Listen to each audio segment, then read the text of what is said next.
20,000 people die of cancer every day.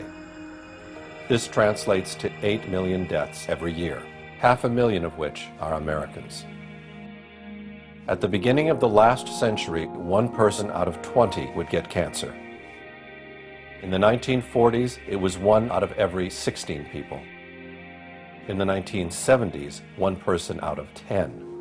Today, 1 person out of 3 gets cancer in the course of their life.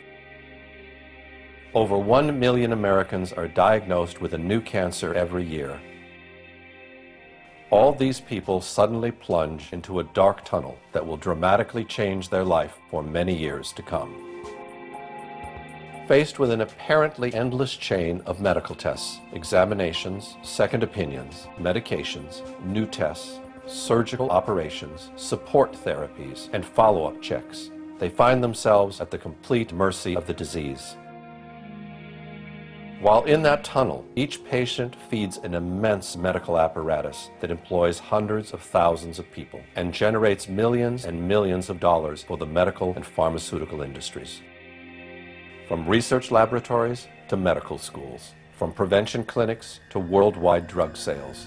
Today, the cancer medical apparatus is so large and expensive that it needs its patients in order to survive, just as much as the patients need the apparatus. Cancer is a big business, one of the biggest businesses. The typical cancer patient spends at least $50,000 to treat his or her disease. With 1 million new American cancer patients every year, that translates to $50 billion annually spent on cancer treatment in the United States. But to modern oncology, cancer still remains a mystery. What a century ago were just wooden contraptions, able to lift only a few feet off the ground, today have become sophisticated jets, capable of reaching incredible heights at 3 times the speed of sound. What a century ago was the creaking sound of the telegraph over some rustling wires, today has become a global network of fiber optics, where millions of people exchange information in all possible directions. What a century ago was still a relatively unknown planet, today has been lit by day and night, and it has been explored to the extent that we can visit it in every longitude and latitude from the comfort of our home. The only thing that has not changed in the last 100 years is the apparent incapacity of medical science to understand and conquer a disease like cancer. Why? The official theory maintains that cancer is a problem that originates in the human cell. Cancer is a group of over 100 diseases characterized by abnormal, uncontrolled cell growth. Cancer is a sometimes fatal disease caused by the abnormal growth and division of cells. While normal cells have well-defined walls and nuclei, the uncontrolled growth in cancer cells causes the creation of abnormal, unstructured masses of tissue, known as neoplasms or tumors. Most cancer-related deaths are due to metastasis, malignant cells that penetrate into the circulatory system and establish colonies in other parts of the body. How and where the migrating cells stop is different for different cancer types. Once the tumor cells are no longer moving, they can begin the process of forming a new tumor by leaving the blood vessel and beginning to reproduce in the new location.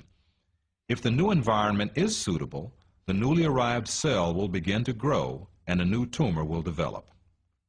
This official theory, also called molecular theory, is basically the same that was formulated more than 50 years ago. Cancer begins as a departure from normal cell growth that is harmful and unceasing.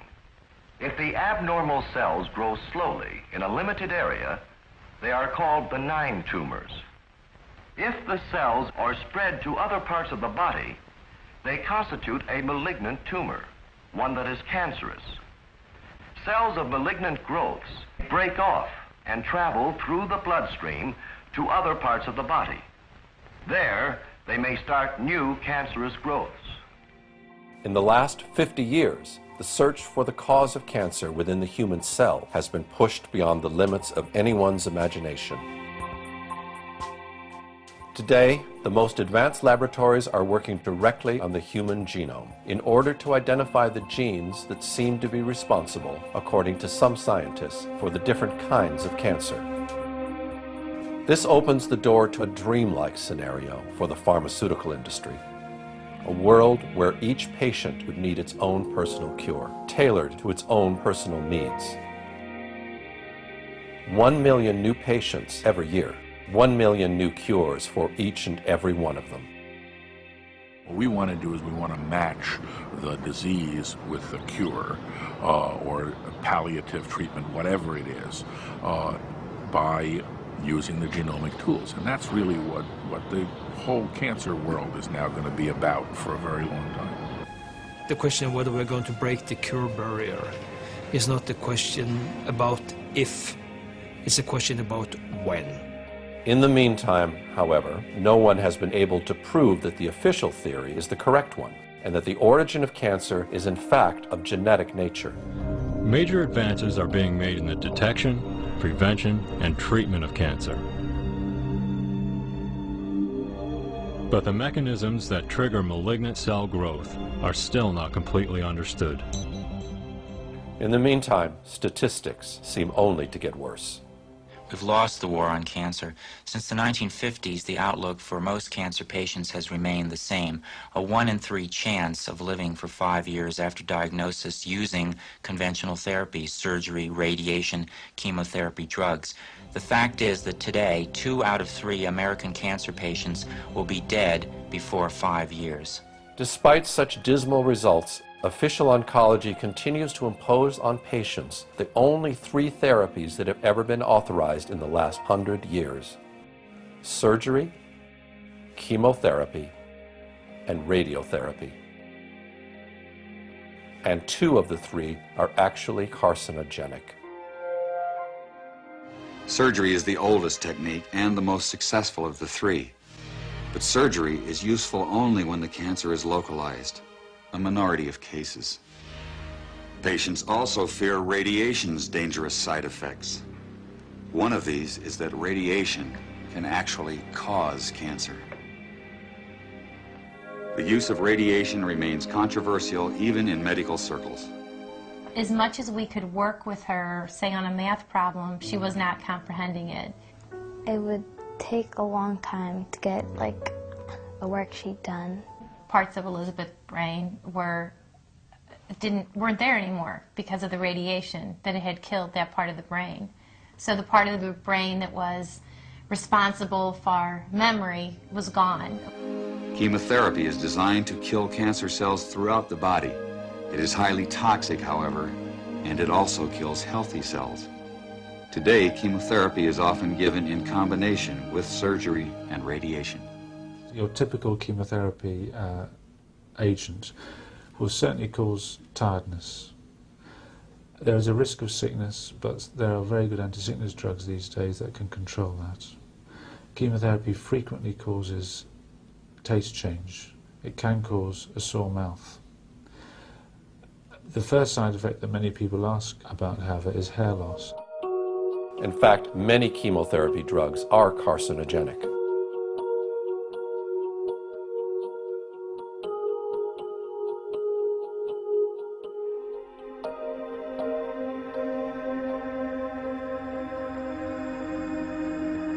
Their toxicity is so high that all personnel handling them must observe very strict safety rules. Their disposal calls for total destruction and incineration of anything that comes in contact with them. Some of these drugs remain partially toxic even after incineration beyond 1800 degrees Fahrenheit. But there is something new about chemotherapy that's been emerging of late. Many women who undergo chemotherapy for breast cancer describe unsettling changes to their memory and concentration. Researchers at the University of Michigan Comprehensive Cancer Center say this phenomenon is very real. Women have complained of cognitive changes that have occurred during the time that they've been treated for breast cancer for a long time now. And the term chemobrain has been coined, and this is used to describe loss of concentration, difficulty remembering things, having difficulty thinking clearly, and not being able to function effectively in normal activities that the person was able to do perfectly well before they had treatment. Simple little things. I'd have to wait to think of something, and it would be frustrating. X is red, C is green. Researchers say the chemotherapy creates memory problems that can last for years. Children are also beginning to report long-term effects of chemotherapy drugs. Things like my homework, like, let's say, like math homework. When it's real noisy, I can't focus. And it just makes me feel like my mind's being erased. But is there any benefit in chemotherapy? John Cairns of Harvard University published a study in Scientific American. He found that chemotherapy drugs benefit at most 5%, 1 out of 20 of the cancer patients they're given to. If conventional therapy has such limited results, why isn't the medical profession willing to investigate alternative approaches? The answer to this question may be found in some historic events that took place almost a century ago, when official medicine finally managed to gain the upper hand on the so-called empirical doctors, who cured patients with herbs and natural remedies. In the 1800s, society sanctioned both approaches to healing. Patients had a choice of using either doctors, called allopaths, or natural healers, called empirics or homeopaths. The two groups waged a bitter philosophical debate. The allopathic doctors called their approach heroic medicine. They believed the physician must aggressively drive disease from the body. They based their practice on what they considered scientific theory. The allopaths used 3 main techniques. They bled the body to drain out the bad humors. They gave huge doses of toxic minerals like mercury and lead to displace the original disease. They also used surgery, but it was a brutal procedure before anesthesia and infection control. Few patients were willing to have surgery. Most patients feared allopathic methods altogether. Satirists of the day remarked that with allopathic treatment, the patient died of the cure. Competing with the doctors were the empiric healers. Contrary to the doctors, they believed in stimulating the body's own defenses to heal itself. Instead of poisonous minerals, they used vegetable products and non-toxic substances in small quantities. They especially favored herbs learned from Native American and old European traditions. The empirics said they based their remedies not on theory, but on observation and experience. Satirists of the day added that with empiric treatment, the patient died of the disease, not the cure. And the balance of medical power remained equal until the turn of the century. Then, new medical treatments emerged that were potentially very profitable. The AMA joined with strong financial forces to transform medicine into an industry. The fortunes of Carnegie, Morgan, and Rockefeller financed surgery, radiation, and synthetic drugs. They were to become the economic foundations of the new medical economy. The takeover of the medical industry was accomplished by the takeover of the medical schools. Well, the people that we're talking about, Rockefeller and Carnegie in particular, came to the picture and said, we will put up money. They offered tremendous amounts of money to the schools that would agree to cooperate with them. The donors said to the schools, we're giving you all this money. Now, would it be too much to ask if we could put some of our people on your board of directors to see that our money is being spent wisely? Almost overnight, all of the major universities received large grants from these sources and also accepted 1, 2, or 3 of these people that I mentioned on their board of directors, and the schools literally were taken over by the financial interests that put up the money. Now, what happened as a result of that is that the schools did receive an infusion of money. They were able to build new buildings. They were able to add expensive equipment to their laboratories. They were able to hire top-notch teachers. But at the same time as doing that, they skewed the whole thing in the direction of pharmaceutical drugs.